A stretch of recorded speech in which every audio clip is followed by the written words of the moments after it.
Hi, I'm odeean. Today I'm having a look at S.H.Monsterarts Fire Rodan.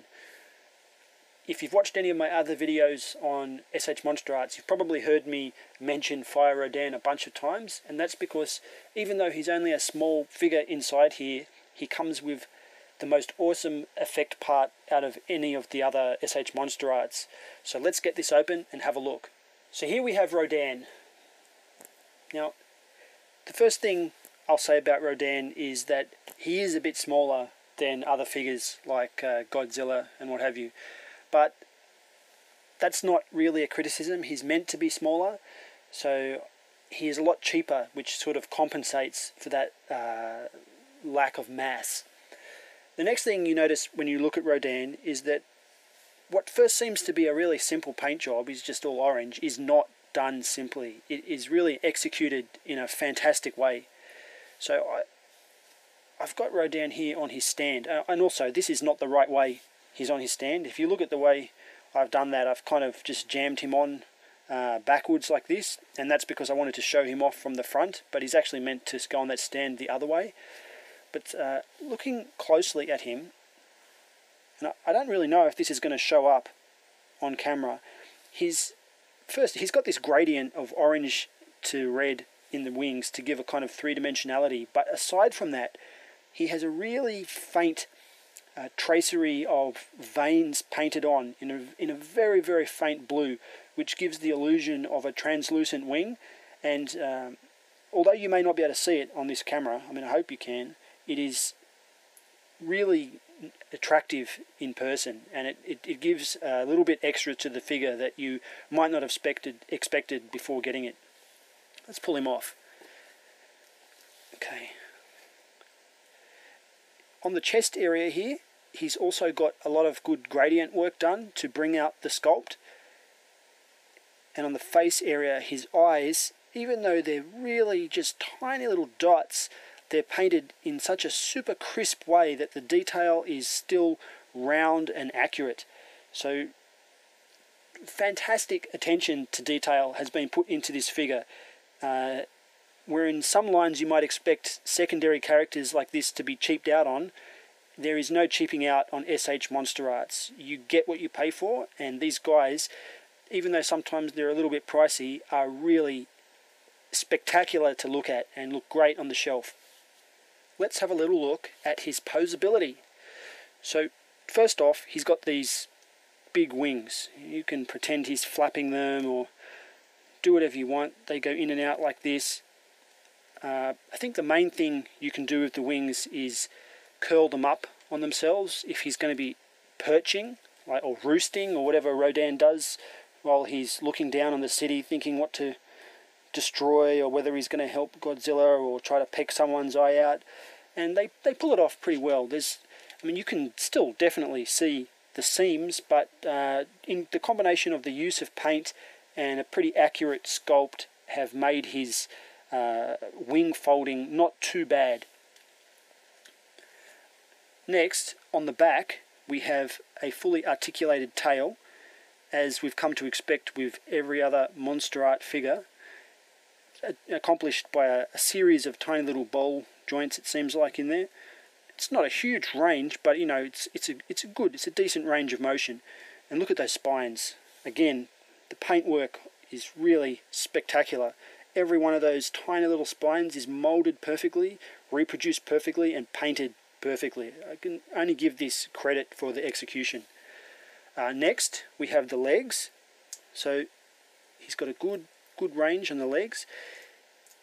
Now, the thing to know about these legs is this is not a pterodactyl. This is Rodan, which is why we don't get this bending up here. He doesn't pull off pterodactyl poses where you can get more of the knee moving towards the chest, but he does have a pretty good degree of articulation. Also at the neck, we get rotation up and down like this. Very flexible. Little fingers on the sides. They're on tiny little ball joints. And finally, the beak can open and wiggle from side to side. Now I mentioned that Rodan has some effects parts, so I'll start with his own effect part, and it comes with its own stand, just like Rodan has a stand, his own effect part has a stand, and here it is. It's like a pinkish coloured, sparkly looking firebolt.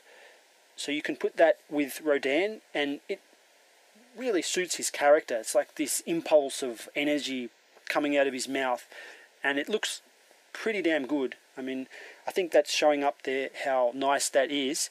They didn't stop at that though. So if I grab the next effect part, you can see he comes with this head.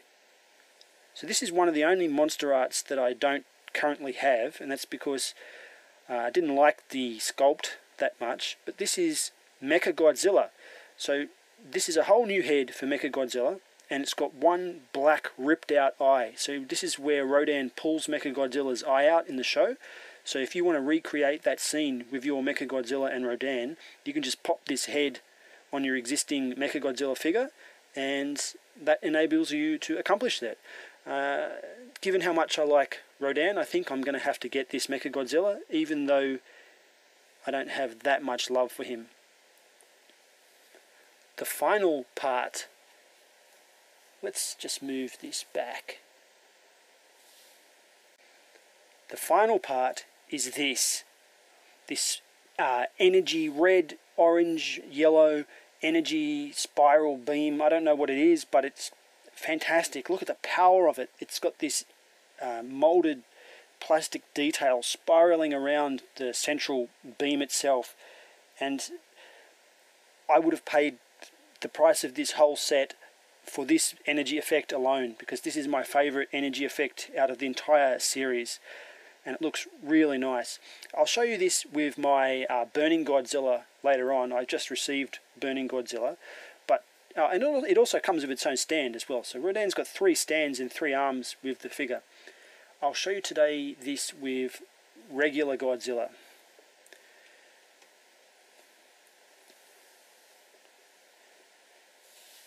That just looks fantastic. And if you're new to S.H.Monsterarts and missed out on the original release of this guy, then you've missed out on his own effect, which is a blue version of, kind of looks like this but without the spirals.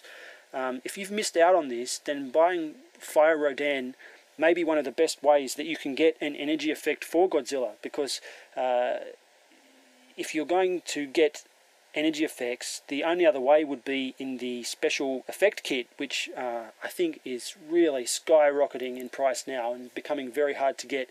So given that Rodan is currently easy to get, it's probably the best way to power up your collection. So my final thoughts on Rodan. Rodan is definitely worth getting, definitely good value. I think I paid about $40 for it, even maybe a little bit less than $40 for it.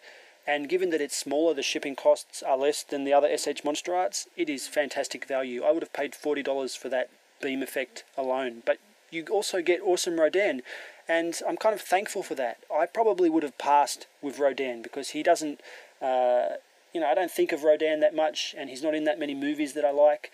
And the movies that I do see him in are more of the Showa Godzilla, not the Heisei. So this doesn't even look like Rodan in the majority of movies that I've got.